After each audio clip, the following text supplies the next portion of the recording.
नमस्कार विद्यार्थी मित्रों। हमने मूलभूत कर्तव्य देखे, अभी देख रहे थे राजनीति के मार्गदर्शक सिद्धांत। उसी में हमने आर्थिक नीतियों के स्वरूप में संदर्भ में हमने राजनीति के मार्गदर्शक सिद्धांत देखे।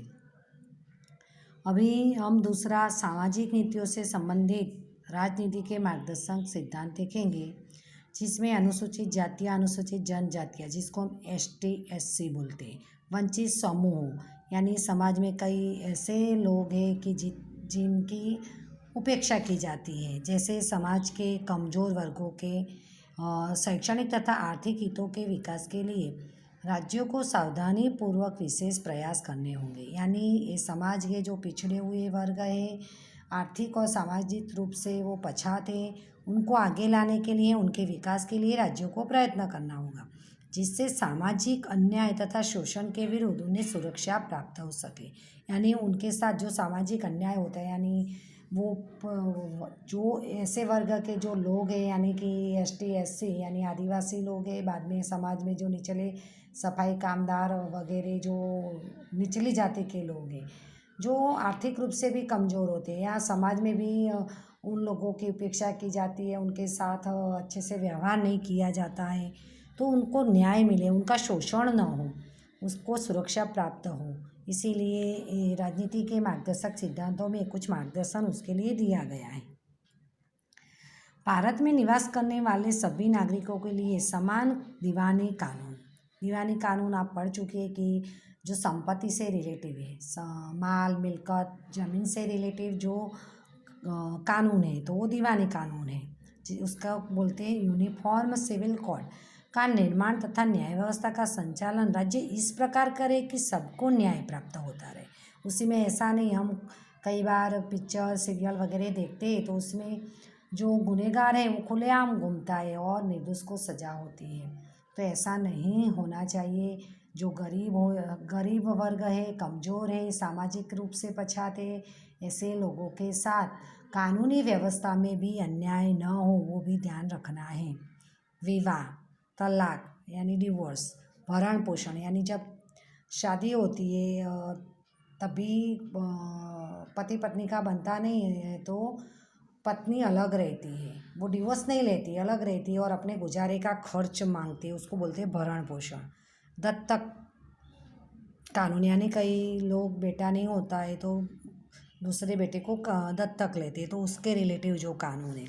बाद में वसीयत आदि के एक समान दीवानी कानूनों का निर्माण करके सामाजिक न्याय की दिशा में सरकार आवश्यक कदम उठाए। यानी ये जो सारे कानून है सभी समाज के लिए एक बराबर हो। राज्य में सभी नागरिकों को काम करने का अधिकार प्राप्त हो, सभी नागरिकों को काम चाहिए, काम मिलना चाहिए। बाद में वृद्धावस्था हो, बीमारी, अशुभ प्रसंग आदि में सरकारी सहायता प्राप्त हो।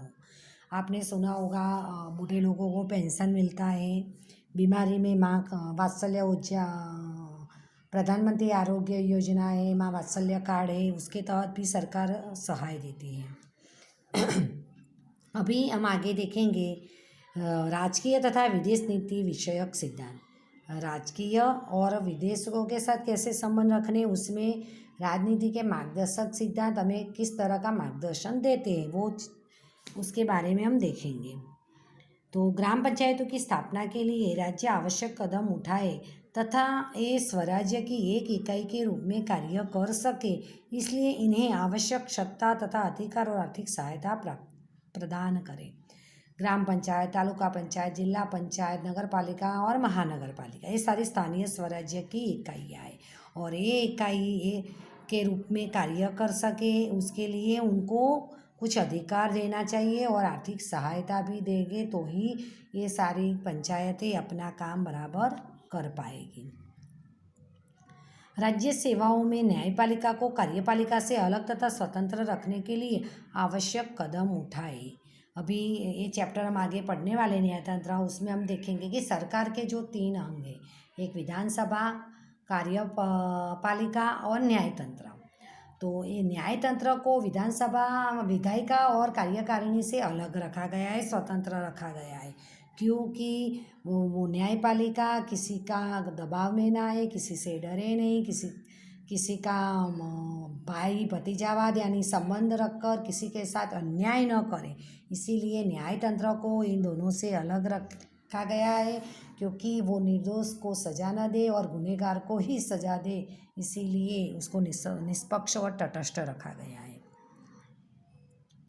न्यायाधीश भी निष्पक्ष, निडर तथा निर्भीक रूप से न्याय कर पाए। हमने कई बार पिक्चर सीरियल वगैरह में हम देखते हैं कि न्यायाधीश को भी कभी घूस देकर या कभी डरा धमका कर भी उनसे गलत न्याय दिलवाते हैं, यानी गुनहगार को सज़ा नहीं मिलती और निर्दोष को सज़ा दिलवाते हैं।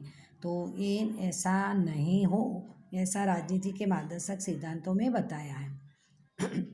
अभी विदेश नीति के बारे में हम देखें तो अंतर्राष्ट्रीय शांति, विश्व के देशों के साथ शांति बनाए रखना, सुरक्षा यानी कोई देश एक दूसरे देश पर हमला न करे, तथा विकास के लिए विश्व के देशों के बीच न्यायपूर्ण तथा गौरवपूर्ण संबंधों के विकास के लिए अंतर्राष्ट्रीय कानूनों तथा संधियों के प्रति आदर में वृद्धि, यानी विदेशों के साथ शांति बनाए रखना, दूसरे देश की सुरक्षा बनी रहे, उसी लिए हमें अंतर्राष्ट्रीय जो कानून है, जो संधियाँ है, उसका हमें आदर करना है। अंतर्राष्ट्रीय मतभेदों प्रश्नों का शांतिमय रीति से निराकरण लाने का राज्य प्रयत्न करेंगे और उसे प्रोत्साहन देंगे। ये चीज़ तो हमने भी देखी कि आए दिन हमारा पाकिस्तान और ये चीन से घर्षण होता रहता है, वाद विवाद होता रहता है, लेकिन भारत हमेशा शांति से, मंत्रणा से, संधि की ही उसने हमेशा सराहना की, उसी को ही प्रोत्साहन दिया है। अभी चौथा जो सिद्धांत है शैक्षणिक तथा सांस्कृतिक नीति संबंधित सिद्धांत। अभी हमने देखा था RTE के अंतर्गत 6 से 14 वर्ष के बच्चे को जो कानून बालकों को संविधान लागू होने के 10 वर्ष के अंदर मुफ्त तथा अनिवार्य शिक्षा प्राप्त हो, उसके लिए राज्य प्रयत्न करें, राज्य सरकार को देखना है। और 2009 से मूलभूत अधिकार ये बन गया है। तो राष्ट्रीय महत्व के रूप में घोषित किए गए सभी कलात्मक और ऐतिहासिक महत्व वाले स्मारकों, स्थलों, कलाकृतियों, इमारतों के मूल स्वरूप में परिवर्तन, लूटपाट, नुकसान, अभी हम देखेंगे कि राष्ट्रीय महत्व में हम देखेंगे कि हमारे जो ऐतिहासिक स्मारक है, जैसे कि लाल किला है, ताजमहल है, कुतुब मीनार है, तो ये सारे हमारे ऐतिहासिक स्मारक हैं। जैसे स्थल है, बहुत सारी कलाकृतियाँ हैं, प्राचीन इमारत है, उसको मूल स्वरूप में ही परिवर्तन करना है। अगर वो टूटा है तो उसका मरम्मत करवाना चाहिए, लेकिन उसका जो मूल स्वरूप है वो नाश नहीं होना चाहिए, उसी में ही उसको रखना है, मूल स्वरूप में ही परिवर्तन करना है। बाद में चोरी लूटपाट होती है, किसी का नुकसान होता है, विकृति यानी किसी का स्वभाव खराब होना, चोरी करना, झूठ बोलना, घूस देना, देशद्रोह का गुनाह करना, वो विकृति है। स्थलांतर, एक जगह से दूसरी जगह जाना, उसको स्थलांतर कहते हैं। तथा उनके नुकसान को रोकना तथा उनकी सुरक्षा करना राज्य का कर्तव्य है, यानी राज्य में लूटपाट ना हो, चोरी ना हो, राज्य का नुकसान ना हो, विकृति यानी कोई नागरिक ऐसा गलत चोरी, लूटपाट, विद्रोह न करे, देशद्रोह का गुनाह न करे, एक जगह से दूसरी जगह न जाए, ये सब देखने का काम राज्य का है। और इस तरह इन सिद्धांतों का उद्देश्य यह देखना है कि राष्ट्र के सांस्कृतिक और ऐतिहासिक विरासत की सही तरीके से सुरक्षा हो। तो यहाँ पर हमने सामाजिक नीतियों के संदर्भ में, राज्य तथा वित्तीय नीति के संदर्भ में और शैक्षणिक तथा सांस्कृतिक नीति के संदर्भ में राजनीति के मार्गदर्शक सिद्धांत जो हमें सलाह देते हैं वो उसके बारे में हमने देखा।